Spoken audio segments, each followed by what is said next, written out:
in a quaint little town nestled between rolling hills and a winding river, there lived a young woman named Amelia.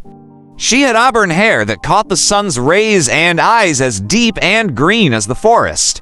Despite her striking appearance, Amelia had a peculiar habit that puzzled the townsfolk and made her an enigmatic figure in the community. She was known to be forever seeking attention, always devising extravagant ways to be noticed.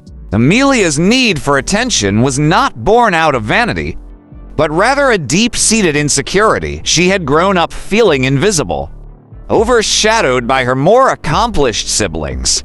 Her older brother was a gifted musician, and her younger sister excelled in academics in an attempt to distinguish herself. Amelia had developed an inclination for the dramatic. One summer's day, the townspeople woke up to find a massive sign on their town square, painted in bold, vivid colors. It declared, "Amelia's Grand Circus Spectacular, today, intrigued." The townsfolk gathered, only to discover that Amelia had transformed the square into a makeshift circus. She was the ring master, juggling colorful balls and walking on a makeshift tightrope, all the while beckoning the townspeople to cheer and applaud. At first, they obliged, albeit reluctantly, but soon murmurs of amusement turned into eye rolls and exasperation. Over time, Amelia's antics became increasingly elaborate. She attempted to break world records, such as the longest hula hooping session or the most spoons balanced on her face. She staged dramatic, tearful scenes in public, hoping someone would console her.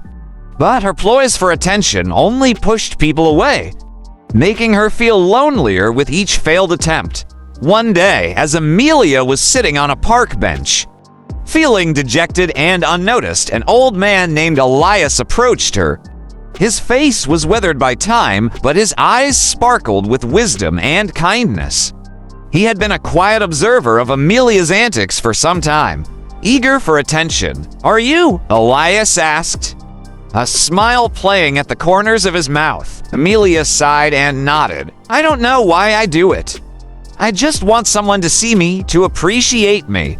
Elias chuckled softly and gestured for her to sit beside him. "Ah, dear child, seeking attention from others is like trying to catch the wind.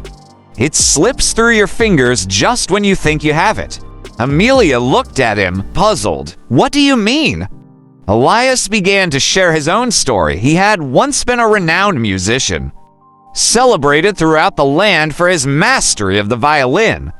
But as the years passed and his fame waned, he realized that the applause and admiration of others were fleeting. He had spent his youth performing on grand stages, but he'd also spent much of it alone, seeking applause rather than meaningful connections.